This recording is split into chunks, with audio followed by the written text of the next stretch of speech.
পঞ্চগড় ১, পঞ্চগড় সদর, তেঁতুলিয়া ও আটোয়ারী আসনে পঞ্চগড় জেলা জামায়াতের আমির, তেঁতুলিয়া উপজেলা পরিষদের সাবেক ভাইস চেয়ারম্যান মাওলানা ইকবাল হোসাইন এবং পঞ্চগড় ২ আসনে দেবীগঞ্জ ও বোদা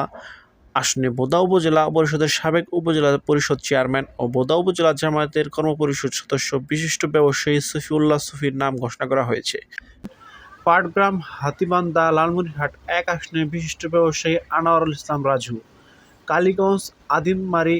লালমনিরহাট ২ আসনে সিনিয়র আইনজীবী অ্যাডভোকেট ফিরোজ হাওলাদার লাবলু এবং লালমনিরহাট ৩ আসনে বাংলাদেশ ইসলামী ছাত্র শিবিরের রংপুর মহানগরের সাবেক সভাপতি, সদর উপজেলা পঞ্চগ্রাম ইউনিয়নের কৃতি সন্তান রংপুরের বিশিষ্ট ব্যবসায়ী হারুনুর রশিদকে প্রার্থী হিসেবে ঘোষণা করা হয়েছে। গাইবান্ধা ১, সুন্দরগঞ্জ আসনে নায়েবে আমির জামায়াতে ইসলামী গাইবান্ধা জেলা শাখা ও সুন্দরগঞ্জ উপজেলার সাবেক চেয়ারম্যান অধ্যাপক মাজিদুর রহমান, গাইবান্ধা ২ সদর আসনের বাংলাদেশ জামায়াতে ইসলামী জেলা আমির সদর উপজেলা পরিষদের সাবেক চেয়ারম্যান মোহাম্মদ আব্দুল করিম সরকার, গাইবান্ধা ৩ শেদুল্লপুর ও পলাশবাড়ী আসনে পলাশবাড়ী উপজেলা পরিষদের সাবেক চেয়ারম্যান মাওলানা নজরুল ইসলাম লেবু, গাইবান্ধা ৪ গোবিন্দগঞ্জ আসনে জামায়াতের সাবেক জেলা আমির কেন্দ্রীয় ইউনিট সদস্য ডাক্তার রহিম সরকার, গাইবান্ধা ৫ শাখাটা ও ফুলছড়ি আসনে বীর মুক্তিযোদ্ধা আব্দুল ওয়াসেক আসন্ন জাতীয় সংসদ নির্বাচনকে প্রার্থী হিসেবে ঘোষণা করেছে। ঠাকুরগাঁও ১ সদর আসনে আসন্ন জাতীয় সংসদ নির্বাচনে জামায়াত ইসলামী থেকে প্রার্থী হিসেবে চূড়ান্ত হয়েছেন মোহাম্মদ দেলোয়ার হোসেন। তার প্রার্থিতা চূড়ান্ত হওয়ার ফলে ঠাকুরগাঁও ১ আসনে জামায়াতের শক্তিশালী অবস্থান তৈরির সম্ভাবনা বেড়েছে এবং ঠাকুরগাঁও ২ আসনে বালিয়াডাঙ্গি ও হরিপুর উপজেলা আসনে মৌলানা আব্দুল হাকিম এবং ঠাকুরগাঁও ৩ আসনে পীরগঞ্জ ও রানীশঙ্কল আসনে মিজানুর রহমানকে প্রার্থী চূড়ান্ত করা হয়েছে। কুড়িগ্রাম সদর ও রাজারহাট ও ফুলবাড়িয়া উপজেলা নিয়ে গঠিত কুড়িগ্রাম ২ আসনের প্রার্থী অ্যাডভোকেট ইয়াসিন আলী সরকার, উলিপুর উপজেলা নিয়ে গঠিত কুড়িগ্রাম ৩ আসনের প্রার্থী বাংলাদেশ ছাত্র শিবিরের সাবেক কেন্দ্রীয় অফিস সম্পাদক ও রাজশাহী বিশ্ববিদ্যালয়ের সাবেক সভাপতি ব্যারিস্টার মাহবুব আলম সালিহি। অপরদিকে কুড়িগ্রাম ৪, চিলমারী, রৌমারী ও রাজীবপুর আসনের প্রার্থী মোস্তাফিজুর রহমান মোস্তাক। এছাড়াও সিটি কর্পোরেশনের আংশিক নিয়ে রংপুর ১ আসনের মহানগর জামায়াতের সহকারী সেক্রেটারি অধ্যাপক রায়হান সিরাজি,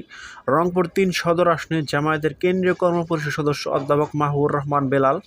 রংপুর ৪ আসনে পীরগাছা ও কাউনিয়া আসনে মহানগর জামায়াতের আমির এটিএম আজম খান,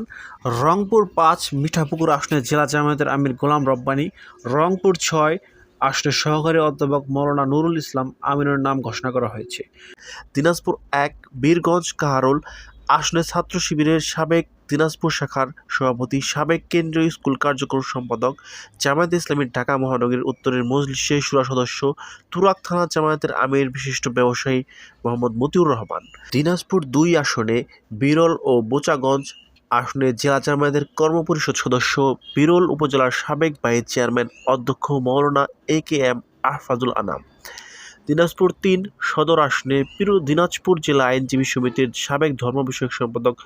বিমান বাহিনীর সার্জেন্ট অবসরপ্রাপ্ত জেলা জামায়াতের ইউনিট সদস্য অ্যাডভোকেট ময়নুল আলম। দিনাজপুর ৪ আসনে চিরিরবন্দর খানসামা আসনে সাবেক জেলা আমির ও চিরিরবন্দর উপজেলার সাবেক উপজেলা চেয়ারম্যান মোহাম্মদ আফতাবউদ্দিন মোল্লা এবং দিনাজপুর ৫ ফুলবাড়ী ও পার্বতীপুর আসনে জামায়াতের জেলা কর্মপরিষদ সদস্য, পার্বতীপুর উপজেলার সাবেক ভাইস চেয়ারম্যান শিক্ষাবিদ মোহাম্মদ আনোয়ার হোসেন। দিনাজপুর ৬ নবাবগঞ্জ, বিক্রমপুর, হাকিমপুর ও ঘোড়াঘাট সাবেক দিনাজপুর জেলা শাখার আমির এবং জামায়াতের রংপুর দিনাজপুর অঞ্চল টিম সদস্য মোহাম্মদ আনোয়ারুল ইসলাম।